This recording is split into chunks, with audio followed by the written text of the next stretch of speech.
Assalamualaikum fifth class. I hope all of you are fine. Today we are here with your maths lecture number 17. Date is 30th July 2020 and day is Thursday. Topic है आपके पास perimeter and area. आपका नया chapter start हुआ है. Diary है जी countdown page number 154, chapter number 8 math flash plus की vocabulary plus write and learn 15 times table. Lecture का बाकायदा आगाज़ करते हैं. बिस्मिल्लाहिर्रहमानिर्रहीम. Rabbi ज़िदनी इल्मा. Here we have your countdown page number 154 and chapter name is perimeter and area. In this unit, students will learn to differentiate between perimeter and area of a region.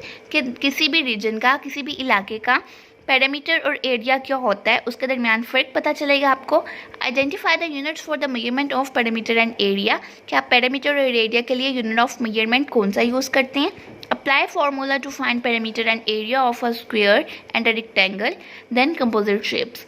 Solve real life problems involving perimeter and area of square and rectangle. Math flash में आपके पास है जी. You have already learned to add units of length. कि हम पहले से पढ़ चुके हैं कि हम किसी भी लेंथ के यूनिट्स को हम ऐड करेंगे तो कैसे करेंगे. For example 18 kilometre plus 25 kilometre.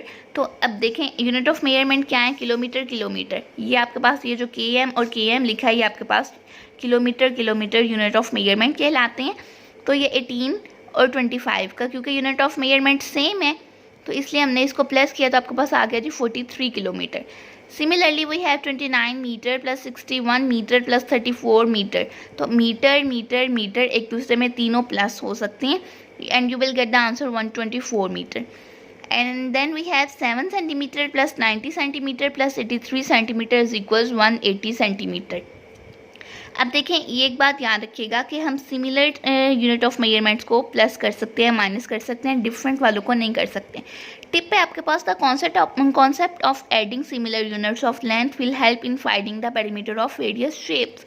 कि ये जो आपके पास ये अभी जो हमने कॉन्सेप्ट पढ़ा है this will help you to find the perimeter and area of different shapes.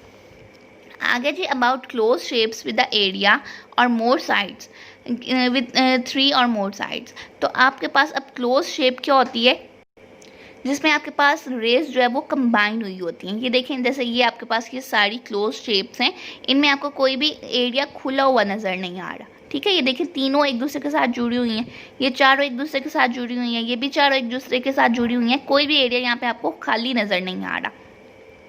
Example देखें जी गिवन किया उन्होंने ट्राइंगल की, square, rectangle, pentagon, hexagon and ये आपके पास इस तरह की शेप्स हैं जिनको हम कंपोजिट शेप कहते हैं. इसमें आप जो है वो इसको स्क्वायर यहाँ तक ऊपर पोर्शन जो है वो आपके पास स्क्वायर होगा और नीचे वाली जो है वो रेक्टेंगल होगी. तो यूँ आप कंपोजिट शेप का एरिया जो है वो फाइंड करना सीखेंगे इंशाल्लाह. इसी तरह इस शेप में भी आप इसको जब वो कंपोजिट फिगर को जब वो डिवाइड कर लेंगे, ये देखें ये लाइंस लगाने के बाद अब ये देखें जी आपके पास ये रेक्टेंगल्स और स्क्वायर की फॉर्म में आ जाएगा तो फिर हम इनका एरिया जो है वो फाइंड कर सकेंगे. की वो कब्री है आपके पास रीजन. रीजन को हम सिंपली कैसे डिफाइन कर सकते हैं. Region is an area. कि कोई भी एरिया आपके पास रीजन कहलाता है. A selected area, specific area. जैसे ये देखें आपके पास ये ट्रायंगल का एक स्पेसिफिक एरिया, इसके अंदर ये जो आपको वाइट वाली स्पेस नज़र आ रही है ये एक रीजन है, ये एक स्पेसिफिक एरिया है इस ट्रायंगल का.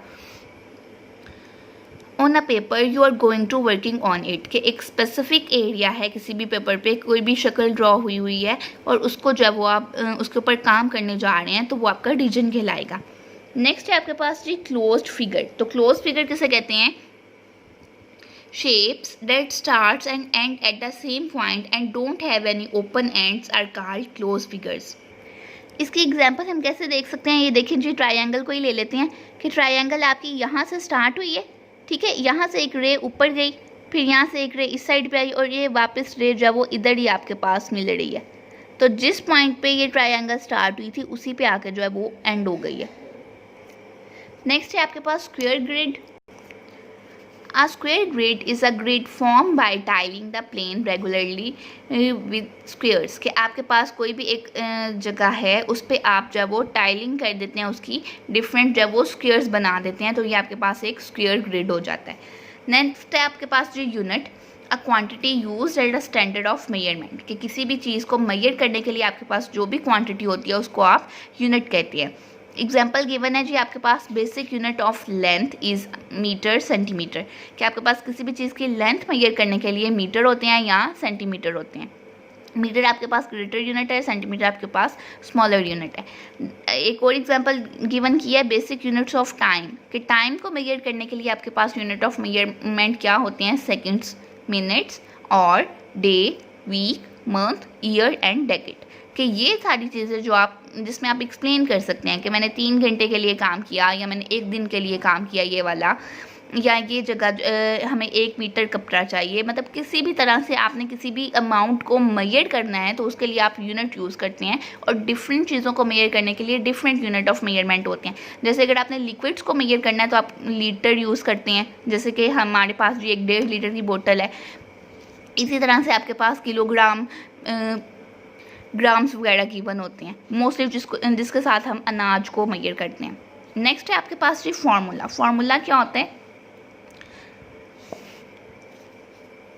Formula is, it is a fact, a rule written with mathematical symbols for finding the value of a quantity we use formula, कि आपके पास एक फैक्ट है या कोई रूल है, ठीक है, स्पेसिफिक रूल है, उसको आप चेंज नहीं कर सकते हो, कि कोई भी चीज़ का एरिया फाइंड करने के लिए स्पेसिफाई किया हुआ है हमारे मैथमेटिशियंस ने।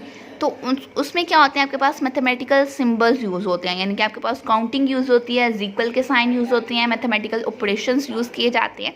For finding the value of a quantity वो यूज़ फार्मूला। अब फार्मूला हम यूज़ क्यों करते हैं, कि किसी भी चीज़ की क्वांटिटी की वैल्यू को फाइंड करने के लिए, ठीक है। जैसे कितना एरिया होगा आपके पास किसी भी एक रूम का, तो उसकी लेंथ और उसकी विड्थ को फाइंड करेंगे तो हमें पता चलेगा एरिया का फॉर्मूला लगा के कि ये रूम का एरिया, जो भी आपके पास आंसर आएगा वही होगा। अब यहाँ पे रह गया पैरामीटर। तो पैरामीटर क्या है? Parameter is a path surrounded the area of a close region. Close region हम अभी पढ़ चुके हैं। It is the sum of all the sides of a 2 dimensional shape, कि आपके पास 2 डायमेंशनल शेप है और उसकी चारों साइड्स को जब वो प्लस करेंगे तो आपके पास एरिया आ जाए, सॉरी पैरामीटर आ जाएगा। नेक्स्ट आपके पास की वोकैबुलरी में रह गया था एरिया। तो एरिया की डेफिनेशन है आपके पास the amount of a surface a shape covers is called its area, कि कोई भी शेप कितनी अमाउंट किसी भी रीजन की, किसी भी सरफेस की कवर कर रही है, उसको हम उसका एरिया कहते हैं। इसके अलावा आपका जो 15 टाइम्स टेबल था, तो ये आप अपनी नोटबुक्स पे राइट कीजिएगा डॉजिंग में, या वैसे 15 का टेबल आपके पेपर में आता होता है। मतलब कि कोई जितने भी आपके पास टेबल्स गिवन है वो 10 मार्क्स के मिनिमम आते होते हैं पेपर में, तो इनको अच्छी तरह से जब वो रिवाइज करते रहा करें। अपना ख्याल रखिएगा। अल्लाह हाफिज़।